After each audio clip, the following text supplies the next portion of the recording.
थोड़ा।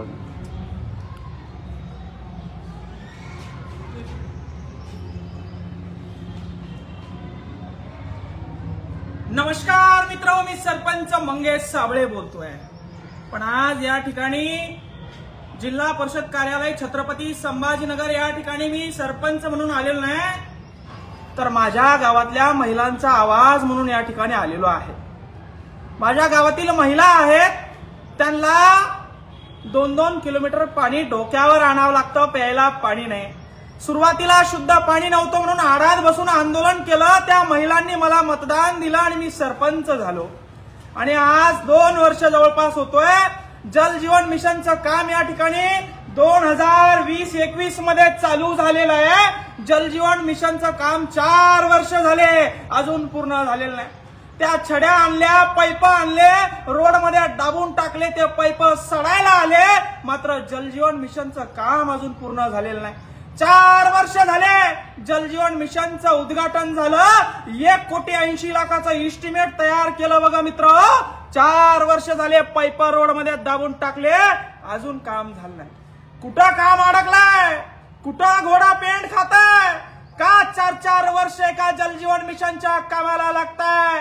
पूर्ण तालुक्यामध्ये, पूर्ण जिल्ह्यामध्ये ही अवस्था आहे। आणि माझ्या गावाची अवस्था सांगण्यासाठी माझ्या गावाच्या लेडीजच्या माध्यमातून, महिलांच्या माध्यमातून सीओ विकास मीना आहे, त्यांच्यापर्यंत माझ्या गावातील महिलांचा कांत पोहोचावा।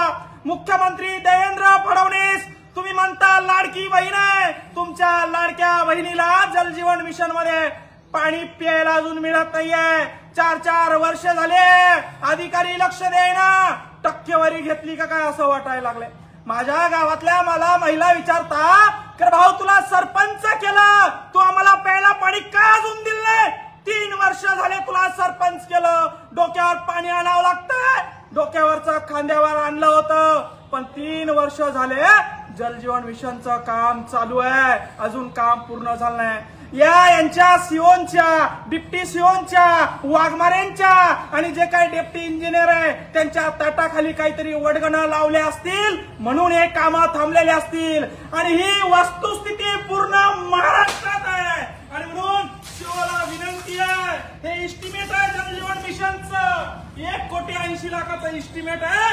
4 वर्ष झाले काम चालू आहे, 4 वर्ष झाले तुम्ही भ्रष्टाचार केलाय, 4 वर्ष झाले तुम्ही महिलांना आमच्या प्यायला पाणी या ठिकाणी दिलं नाही। आणि म्हणून गेवराई पायगा गावाच्या महिलांच्या वतीनं सीओला या ठिकाणी आम्ही निवेदन देण्यासाठी आलो आहे की लवकर आमचं जल जीवनचं काम सुरू करा, आमच्या लेकरांना, आमच्या महिलांना प्यायला शुद्ध पाणी द्या। हे फक्त निवेदन आहे, तुम्हाला हात जोडून विनंती आहे। सरपंच होऊन 2-2.5 वर्ष झाले, शब्दपूर्ती केली नाही, त्याचं कारण असं आहे ठेकेदारानं काम कंप्लीट केलं नाही। ठेकेदाराची अवकात नव्हती काम कंप्लीट करायची, तर काम घेतलं कशाला? शासन बजेट देत नाही म्हणतंय, मुख्यमंत्री लाडक्या बहिणीला डोक्यावर पाणी आणायला लावतंय। आणि म्हणून महिलांच्या वतीनं एक विनंती घेऊन विकास मीना जे सीओ आहे जिल्हा परिषदचे IAS अधिकारी, त्यांना विनंती करण्यासाठी आलो आहे की पूर्ण महाराष्ट्राची वस्तुस्थिती जी आहे, पूर्ण संभाजीनगर जिल्ह्याची वस्तुस्थिती आहे, पूर्ण फुलंब्री तालुक्याची वस्तुस्थिती आहे, मला त्याच्याशी काही घ्यायचं नाही। माझ्या गावात 2020 साली तुम्ही उद्घाटन केलं जल जीवन मिशनचं, आज 5 वर्ष झाले नळ अजून आले नाही। मी गावात जायला मला नाक राहिलं नाही। महिला मंडळ मला रोज विचारतात, नळाचं काय झालं, पाण्याचं काय झालं, नळाचं काय झालं, पाण्याचं काय झालं। या सीओ लोकांनी टक्केवारी घेतल्या असाव्या, त्या वाघमारे इंजिनियर आहे त्यांनी टक्केवाऱ्या घेतल्या असाव्या। यांचं कॉन्ट्रॅक्टरवर लक्ष नाही, यांचं कामावर लक्ष नाही। आणि म्हणून मुख्यमंत्री देवेंद्र फडणवीस साहेब, तुम्हाला हात जोडून विनंती आहे, तुमच्या लाडक्या बहिणीला पाणी पाजायची जबाबदारी तुमची आहे। जल जीवन मिशन 1,80,00,000 योजना केंद्राची आहे। 5 वर्ष झाले काम सुरू, अजून काम कंप्लीट झालं नाही। आणि म्हणून सीओनी तात्काळ मीटिंग बसवावी, जल जीवन मिशनच्या योजनांचा या ठिकाणी आढावा घ्यावा अजून उन्हाळा सुरू झालेला नाही, अजून तर टाकीत पाणी येत आहे माय बापो. एकदा अजून 2 महिन्यानंतर उन्हाळा सुरू झाला तर प्यायला पाणी नसतं.